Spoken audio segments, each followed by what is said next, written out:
Good morning.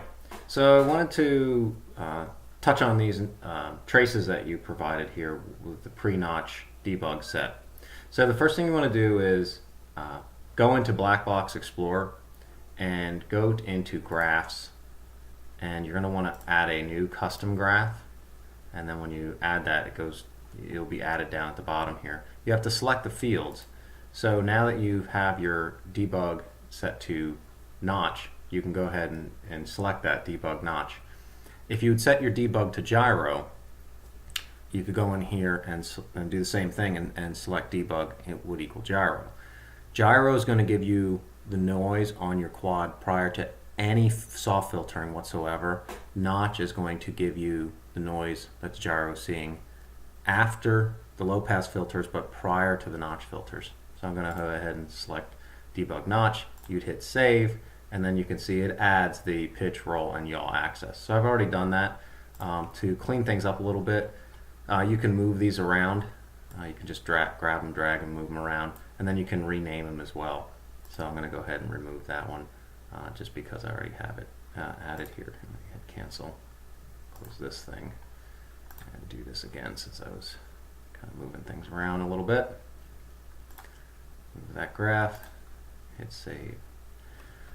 Okay, so holy smokes, your quad has a ton of vibration, which you already know, but I wanted to touch on the benefits of the dynamic notch filter because you can see it is beneficial. So if I run a spectrum analysis on the Gyro pre-notch, and I'm going to hit that for roll, you can see, look at the amount of motor noise, and the motor noise is generally centered, your max motor noise here is right around, I don't know, 250, 265, 265, 260 is right here, so it's 267 it says is your peak motor noise. So you don't want to center one of your notch, your static notch 1 over top of that. It looks like there's another spike at your static notch 2 around, I don't know, maybe 100, 120 something. It's a spike right here. So you can see that noise. That's obviously, as you're trying to figure out, you want to get rid of that noise through getting rid of the vibrations in the motors or frame resonance or something, but just from a soft filtering perspective, you'd want to do that. Now this log, if I remember correctly, has the dynamic filter on. So let me double check my notes on that real quick. Yeah, so if I go into the header file, so let me just show that. If you click on the header file here, this has the dynamic filter, the Betaflight Dynamic Notch Filter enabled. And then here's all the other notch settings or static settings. So hit cancel there.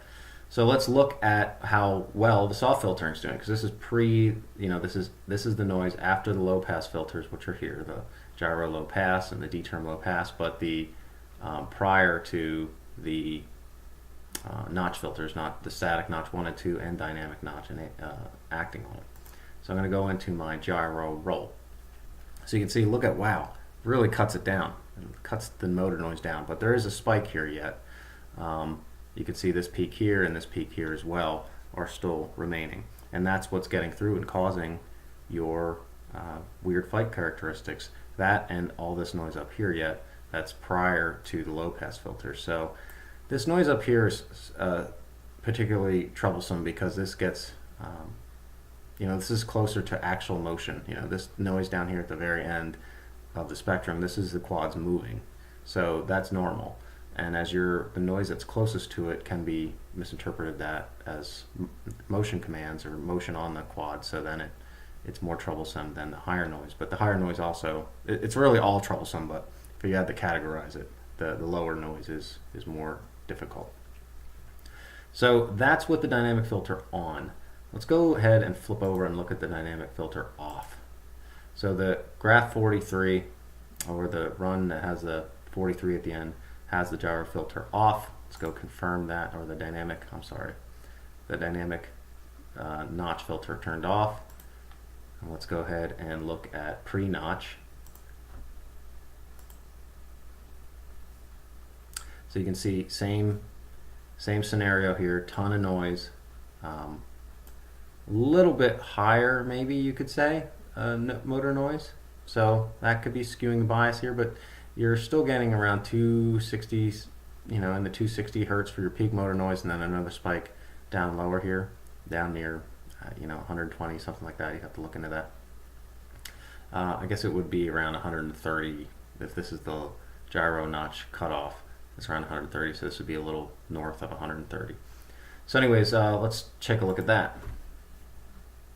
So you can see a lot more is getting through. So that dynamic filter is helping.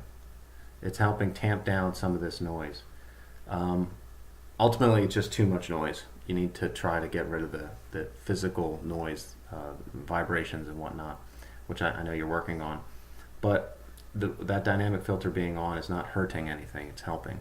The other thing is these notch filters aren't exactly centered over the noise. I would try to get notch 2 to be centered over 170 or 270, I mean, and then maybe have the cutoff, I don't know, maybe at 200, and then take notch 2, center that over the 130 noise, and then have that cutoff be down at maybe 100.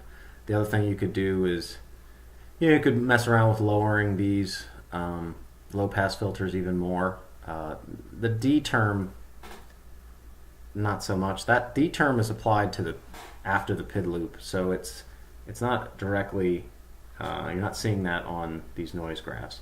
But the gyro low pass, you could bring that down. The other, there's other things that you can do. By default, Betaflight turns off the gyro hardware filter, but you can change this to be 188. For example, iNav, that's its default, is 188. So it's not going to hurt anything. The other thing that you can do, this all adds latency. So all this soft filtering, even the more and more you add soft filtering, you're giving something up every time you add a soft filter. If it's tamping down the motor noise better, which gives a slightly better flight performance, it's also taking away a little bit too, because now you're adding latency into the PID loop. So it's a give and a take. You just have to test it for yourself. The other thing is changing your gyro filter from PT1 to biquad. So those are all CLI commands. You can take a look at those and implement those two things. That would be even further soft filtering. But that's it. Just wanted to give you a glance at or give you my thoughts on this, and definitely take a look at trying to get rid of that noise, the source of the noise itself, and kind of then go from there. One thing I wanted to also show is that you can actually look at using mark points to see the frequency of the noise. So you can see if I zoom way in on this pre-notch filter, now I can see that motor noise. You can actually figure out what's what. So you can see obviously on the roll axis there's a big amplitude of noise, and I bet you'll see different results if you look at the gyro trace versus the pre-notch trace, like the gyro raw trace. So if I'm in black box, I zoom way in and I hit M for marked point, then I can go to the next peak and kind of center over that. You can see that specific from peak to peak is 250. And I was just lined up on one. It was probably back here. That was 267 exactly. So that spectrum analysis kind of gives you an averaging. So you can see that. So now that one's 288 there. If I move back a little bit, it's hard because it's so zoomed in. There's 267, which is what we saw as the peak amplitude. So there's more 267s than any other. You know what I mean? So that's the spectrum analysis is just looking at all that.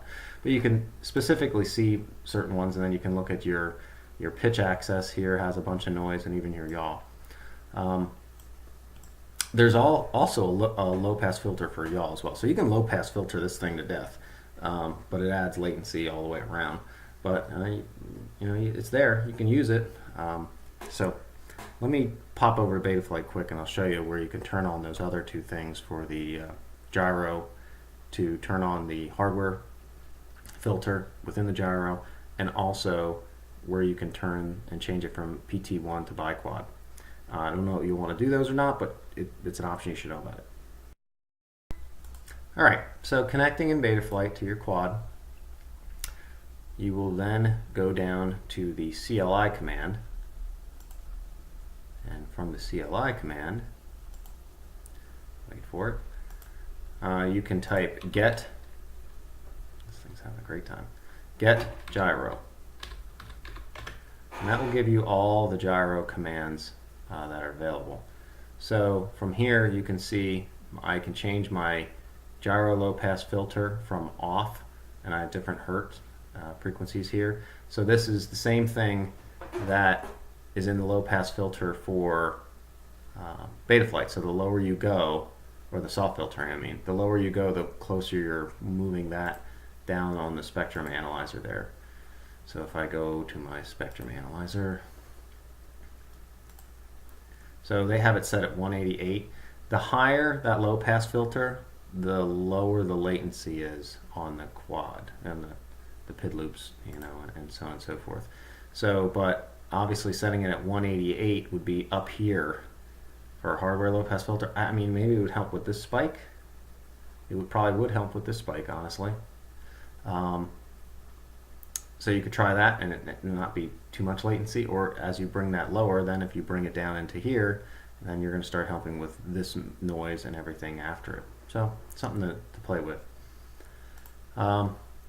Back to here, this is your low pass type. So to set these things, you would just type set gyro LPF equals 188, hit enter, and then hit save. Oop. Oh, I'm sorry. Set gyro underscore LPF equals 188 HZ. Hit enter. That set that command. And then you'd have to type save, obviously, and hit enter. And that's going to save it and reboot. And then you can go in to confirm that by connecting to your quad again. Come on, baby. And then just type get gyro, and then once you could see what those values are. See, man, this thing's really slow with my recording software. Get gyro. And you can see now I've changed it to 188 on this quad. Same thing you would do here. Biquad is a better filter than PT1, but it has higher latency. So by default, the D-term low pass filter used to be biquad. One of the recommendations, if you can knock down motor noise, is to change it to LPT1 or PT1, because it has it's a lower latency filter. However, it doesn't do as good of a job either. So everything's a trade-off in here with soft filtering, whereas if you can get rid of the noise or soft mount your motors and flight controller, there's no trade-off. You're not adding latency into the calculations.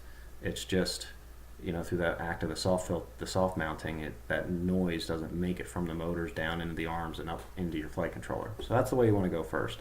Get rid of that stuff. Try to dampen it out through the frame, so on and so forth.